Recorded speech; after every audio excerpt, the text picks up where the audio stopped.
Semalam kamu bermimpi. Mungkin kamu tidak ingat isinya. Mungkin ada sesuatu yang aneh. Kamu berlari, tapi kakimu tidak bergerak. Atau gigimu rontok satu persatu, jatuh ke lantai. Atau ada sesuatu yang mengejarmu melewati tempat yang tidak masuk akal. Kamu terbangun menatap langit-langit sebentar. Dan mungkin sudah melupakannya sebelum sarapan. Tapi ada satu hal yang tidak pernah ada yang ceritakan kepadamu soal mimpi itu. Mimpi yang sama persis. Dikejar, jatuh, gigi rontok. Terjadi pada manusia 50.000 tahun yang lalu. Gambar yang sama, ketakutan yang sama, keringat dingin yang sama saat mereka terbangun. Bedanya, ketika mereka terbangun, sesuatu yang mengejar mereka di dalam mimpi itu mungkin benar-benar ada di luar gua. Kita hampir tidak tahu apa yang diimpikan manusia purba.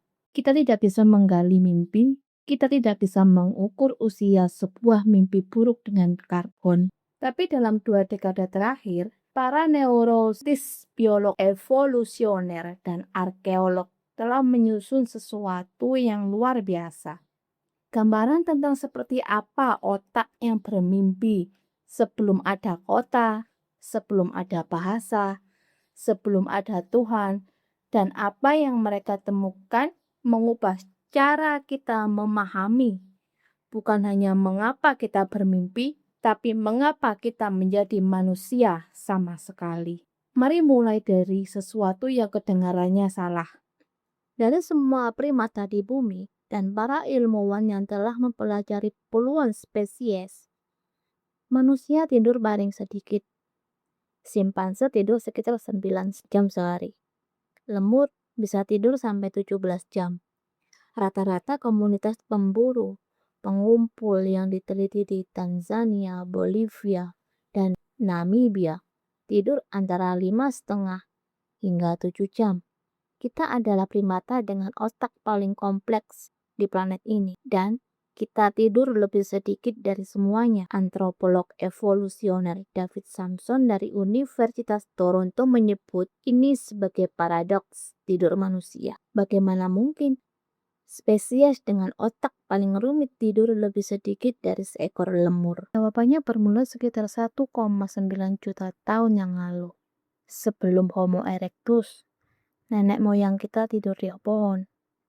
Dan tidur di pohon artinya tidur ringan. Tidur terputus-putus.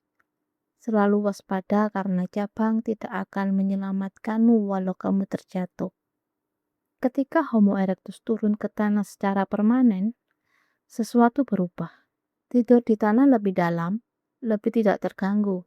Dan yang paling penting, tidur di tanah jauh lebih kaya dalam satu fase tidur yang sangat spesifik. Fase yang berhubungan dengan mimpi yang vivid. Fase REM. Ini artinya begini. Ketika manusia meninggalkan pohon, kita tidak hanya mengubah tempat tidur. Kita mengubah apa yang terjadi di dalam kepala kita selama tidur. Lebih banyak REM berarti lebih banyak bermimpi. Lebih banyak bermimpi memicu sesuatu yang para peneliti tidak sepenuhnya antisipasi. Serangkaian efek kognitif yang mungkin mempercepat evolusi manusia lebih cepat dari hampir hal lain apapun. Konsolidasi memori yang lebih tajam, pemrosesan emosi yang lebih dalam, dan sesuatu yang lebih aneh lagi, kemampuan untuk mengalami hal-hal yang tidak nyata dan mengingatnya ketika terbangun. Sekarang bayangkan kamu adalah manusia purba itu. Kamu tertidur di dekat api, kelompokmu sudah tenang. Predator ada di suatu tempat dalam kegelapan.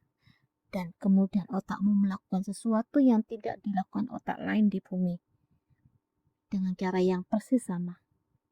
Ia membangun sebuah dunia, bukan dunia tempat kamu berada, tapi dunia yang terasa benar-benar nyata, dipenuhi ancaman yang kamu kenali, wajah-wajah yang kamu kenal, lanskap yang pernah kamu jelajahi, dan dunia itu ada di sesuatu yang sedang memburu kamu.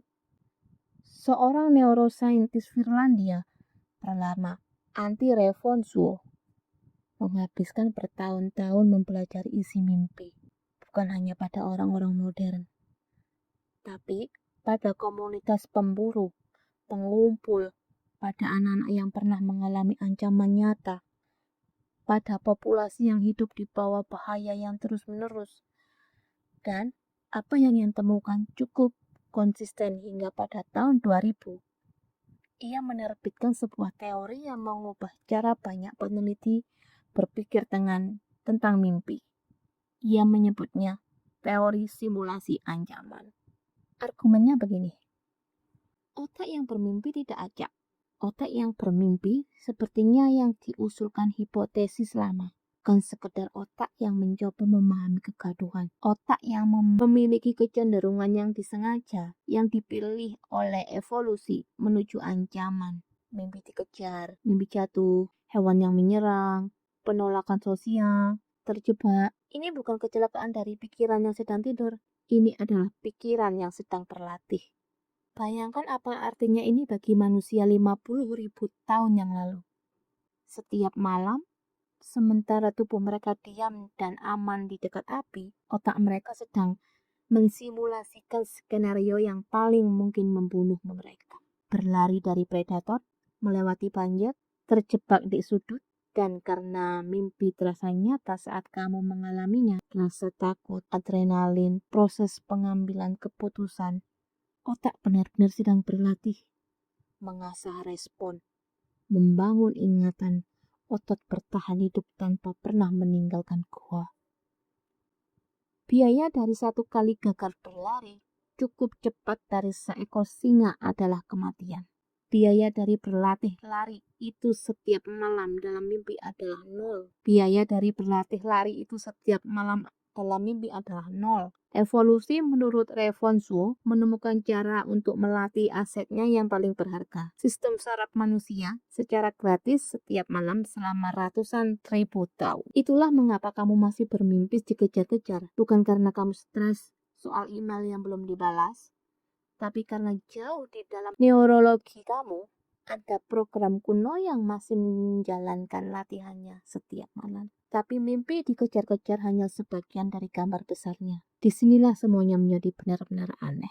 Sekitar 40.000 tahun yang lalu, sesuatu terjadi yang masih diperdebatkan oleh para arkeolog sampai hari ini.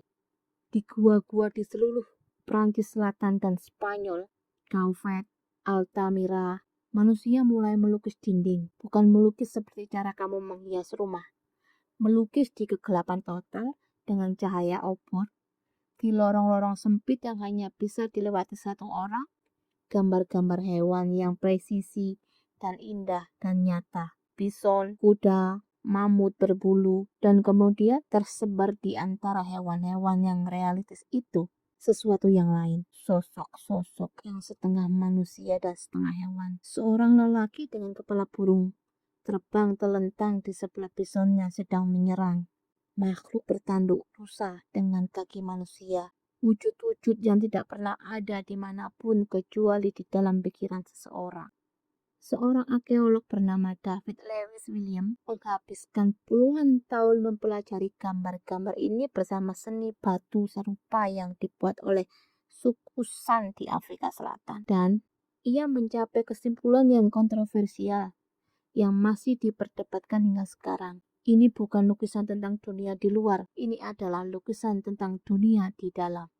Lewis William berargumen bahwa orang-orang yang membuat seni ini sedang dalam kondisi kesadaran yang berubah, trans, mungkin yang dipicu oleh ritual, oleh puasa, oleh kegelapan total, oleh deprivasi sensoris dari lorong-lorong bawah tanah yang sempit itu. Dan gambar-gambar yang mereka lihat, makhluk setengah manusia, setengah hewan, pola-pola geometris, sosok-sosok yang bergerak antara dua dunia adalah gambar yang sama yang dilaporkan oleh manusia dari setiap budaya, dari kondisi mimpi terdalam mereka. Dinding gua dalam interpretasinya adalah sebuah membran, dan lukisan-lukisan itu adalah upaya untuk menangkap apa yang telah dilihat pikiran yang bermimpi di sisi lainnya. Apakah Lewis William sepenuhnya benar atau tidak?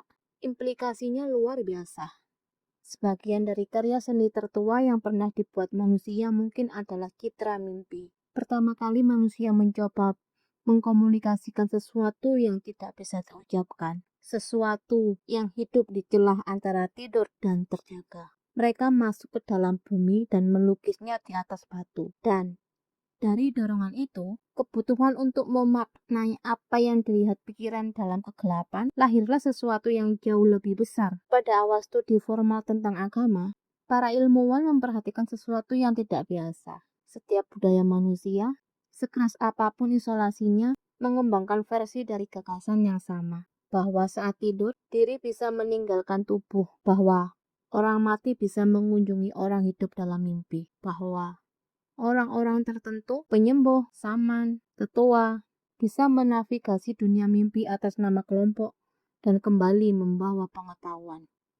Orang Mesopotamia sudah mengukir interpretasi mimpi ke tablet tanah liat sejak 3000 tahun sebelum Masehi. Mesir kuno membangun kuil khusus untuk inkubasi mimpi. Kamu akan tidur di ruang suci dan menunggu dewa berbicara kepadamu. Tradisi penduduk Amerika percaya bahwa keinginan terdalam jiwa terungkap. Suku aborigin Australia membangun seluruh kosmologi di sekitarnya.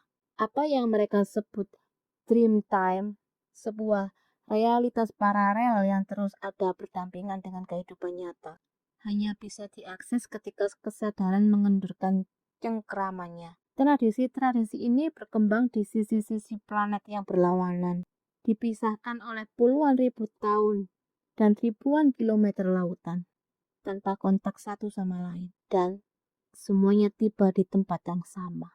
Yang menimbulkan satu pertanyaan yang masih belum terjawab oleh para peneliti sampai sekarang, jika otak yang bermimpi itu universal, jika setiap manusia yang pernah hidup pernah berlari dari sesuatu dalam tidurnya, pernah merasakan giginya copot, pernah terbangun dari kematian dan tidak nyata, apa sebenarnya yang kita mimpikan? Jawaban yang jujur adalah hal-hal yang selalu kita impikan, ancaman yang membentuk kita, wajah-wajah yang kita cintai, dunia yang coba kita pahami, skenario-skenario yang belum berhasil kita selamatkan. Manusia purba yang terbangun 50.000 tahun yang lalu dengan jantung berdegup kencang dan bayangan macan tutul di kepalanya. Ia menggelengkan kepala, melihat sekeliling ke kelompoknya yang masih tidur, merasakan api menyala dan berbaring kembali. Mimpi itu memudar seperti cara mimpi selalu memudar. Menjelang pagi, mereka mungkin sudah melupakannya. Tapi sesuatu yang membuat mereka bermimpi seperti itu sejak awal. Otak yang menjalankan simulasinya, memproses ketakutannya, meraih ke dalam kegelapan untuk sesuatu yang tidak bisa dinamai saat terjaga. Sesuatu itu masih ada di sini, di dalam kepalamu, menjalankan program yang sama setiap malam.